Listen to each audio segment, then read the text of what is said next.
Bismillahirrahmanirrahim. Assalamualaikum warahmatullahi wabarakatuh. Waalaikumsalam.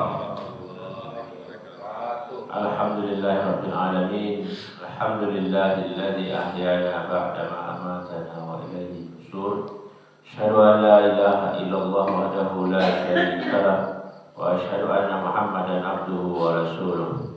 Allahumma shalli ala Muhammad wa ala alihi wa ashabihi wa man tabi'ahum bi ihsanin ila yaumiddin, amma ba'd.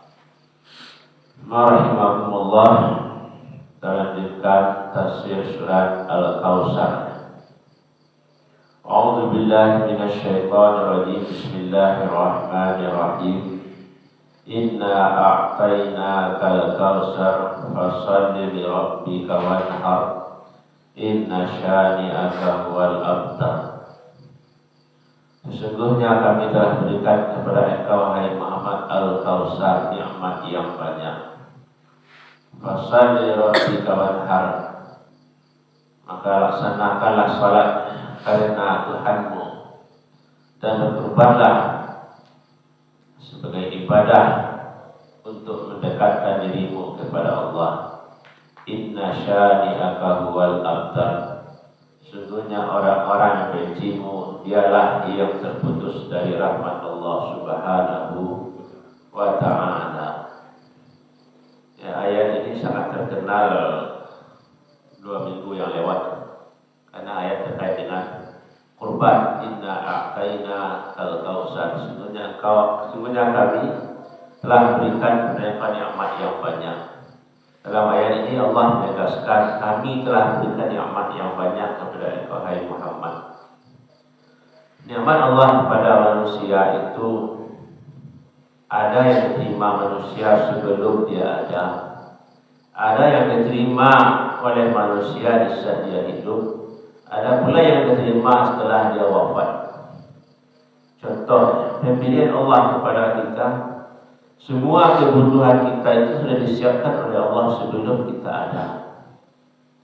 Bahkan ketika Allah menceritakan Nabi Adam, sebelum Nabi Adam diutus, sebelum Nabi Adam itu turun ke bumi, Allah telah mengatakan huwallazi khalaqa lakum ma fil ardi jami'a.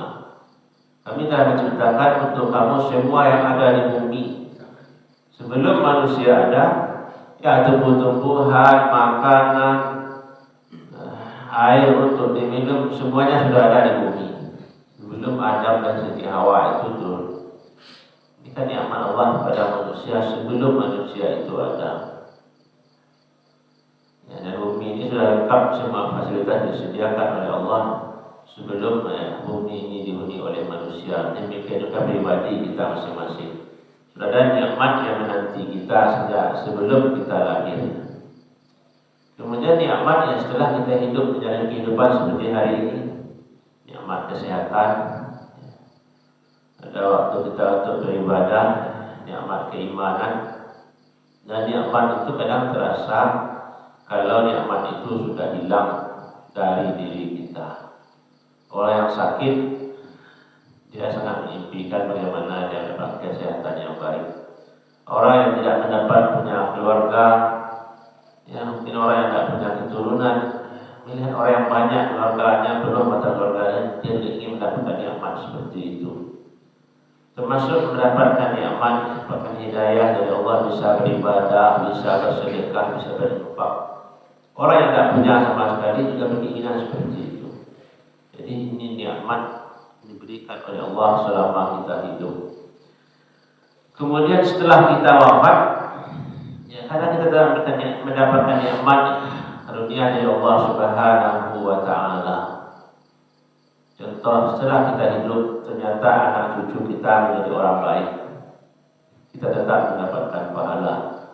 Setelah kita wafat, apa yang kita usahakan ternyata memberi manfaat yang banyak untuk orang lain. Setelah kita wafat, ternyata nama kita setelah orang sekarang menjadi viral, dan itu bisa terjadi. Pokoknya hari ini kita melakukan musalah seperti ini, dan kita wafat, ternyata setelah kita wafat nanti musalah ini menjadi ramai. Banyak orang mendengarkan salat, banyak hadir pengajian, ini kita manfaat. nikmat dari Allah untuk kita, karena kita dapat pahala. Selama kita hidup, mungkin anak kita ini sudah sering kita suruh untuk jadi orang saleh, suruh ke masjid, baca Quran, peduli dengan masalah agama. Ya, ternyata hasilnya belum maksimal sampai kita wafat. Tapi setelah kita wafat, ternyata anak kita yang pemalas beribadah tadi menjadi rajin.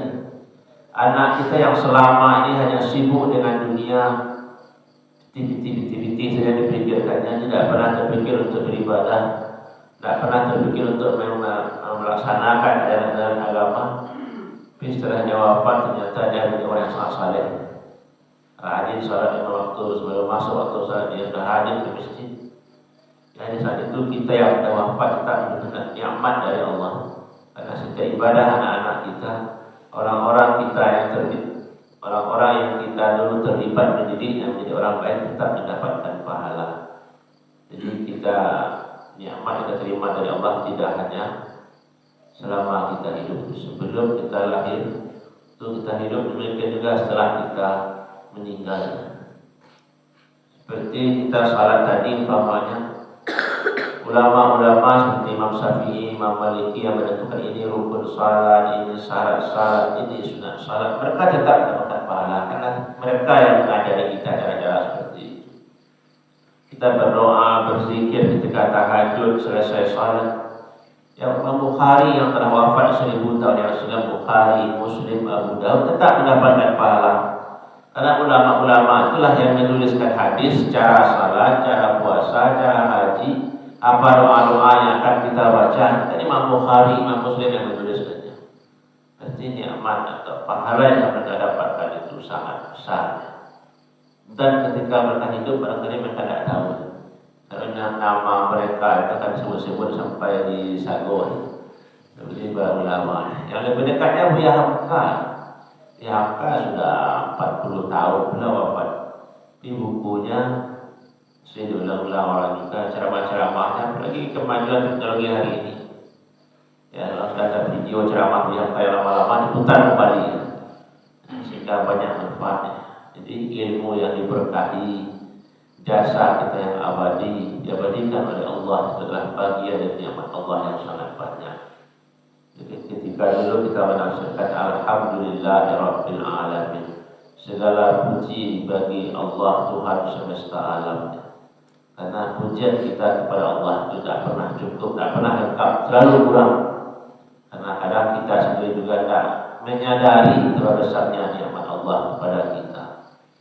Maka orang-orang saleh itu mengajarkan kita, hendaknya kita itu ya mengingat-ingat, menghitung-hitung di bawah manuang kadang-kadang yang Allah kawan.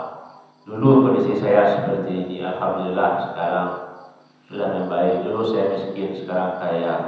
Dulu saya sakit, sekarang sudah sehat. Dulu saya tidak punya ilmu, sekarang saya sudah berilmu.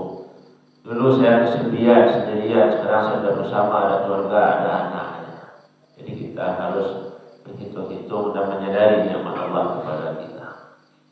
Boleh yang kedua, karena banyaknya nikmat Allah kepadamu, maka kerjakanlah salat karena Tuhanmu. Ikhlaskanlah ibadah salat, karena salat itu bagian dari syukur.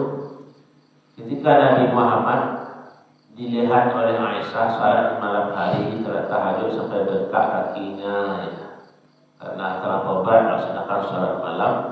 Aisyah bertanya kepada Rasulullah, "Ya Rasulullah, dosamu sudah diampuni, dosa yang dulu, dosa yang kemudian, tidak ada dosamu.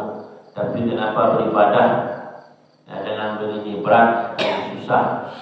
Pada Rasulullah, "Afala akunu abdan syakura." Tidak pantaskah aku menjadi hamba yang pandai bersyukur? Karena kemuliaan diberikan Allah kepada Rasul, dosa-dosa yang telah diampuni, maka Rasulullah memperbanyak ibadah sebagai bentuk syukur kepada Allah Subhanahu wa taala. Fashalli rabbika, hendaklah kamu mengerjakan salat karena Tuhanmu.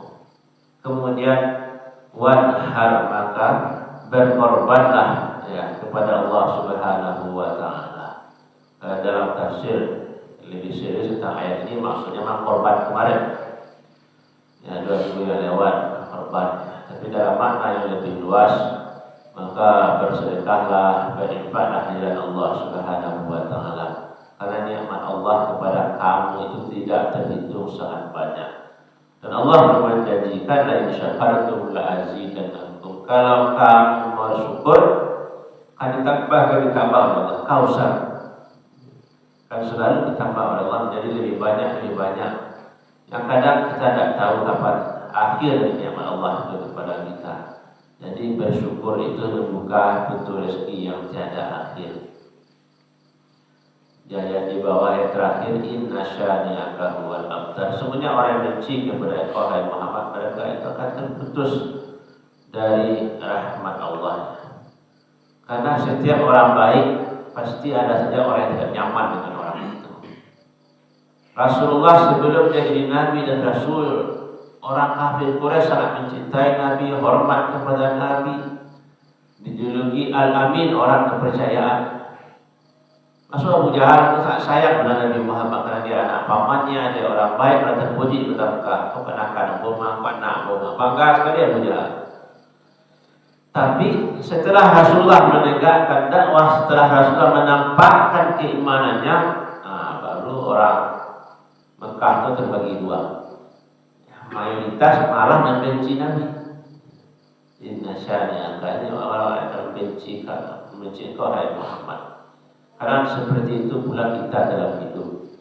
Kalau kita biasa-biasa saja dengan anggota keluarga kita, tidak pernah menegurnya, tidak pernah menegakkan amar ma'ruf nahi munkar di rumah, semua sayang kepada kita.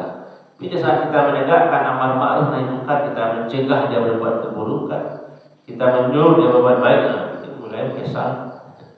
Demikian juga kita, keluarga kita dengan tetangga kita dengan warga kita, PRT. Kalau kita diam saja, mereka sangat senang saja. Tapi kalau kita ajak mereka untuk guru, untuk bermusalah, akan boleh kurang nyaman. Dan itu yang dihadapi oleh Rasulullah SAW. Awalnya semua orang Quraisy itu bangga dengan Rasulullah.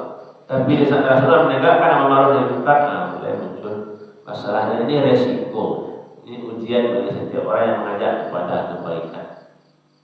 Maka seolah-olah ayat ini menghibur Rasulullah. Orang-orang yang benci kepada Muhammad, orang-orang yang benci kepada orang amar ma'ruf nahi munkar, huwal abtar, mereka sendirilah yang akan rugi. Mereka itulah yang akan terputus dari rahmat Allah Subhanahu wa taala. Jadi jangan sampai kita kecewa, kita putus asa dari apa yang kita lakukan. Orang-orang yang tidak menerima ajakan kita, dakwah kita, mereka itulah yang tidak mendapatkan rahmat dari Allah Subhanahu wa taala. Jemaah rahimakumullah, Al-Kausar tadi ada juga yang artinya telaga Kausar di surga nanti. Tapi arti ayat yang paling umum dalam tafsir adalah nikmat yang banyak. Nikmat Allah kalau kepada Rasulullah itu, ya Rasulullah itu diangkat menjadi Nabi dan Rasul. Kalau untuk Rasulullah itulah nikmat yang paling tinggi. Jadi bagi kita itu, kita menjadi orang beriman, kita menjadi orang saleh, kita menjadi orang baik, ini nikmat yang paling banyak.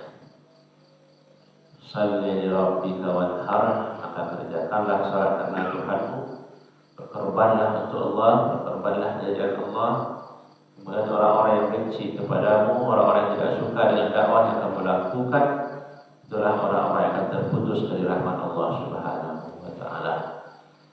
Kita cukupkan sampai di sini. Semoga kita menyadari nikmat Allah kepada kita, kepada anggota keluarga kita, dan kita syukuri dengan melaksanakan ibadah kepada Allah, mengerjakan salat, dan kita jangan sampai lupa berbanyaklah korban, berinfak, bersedekah membantu orang lain, karena itu juga bagian dari syukur, dan setiap yang kita berikan itu akan diganti oleh Allah Subhanahu wa taala.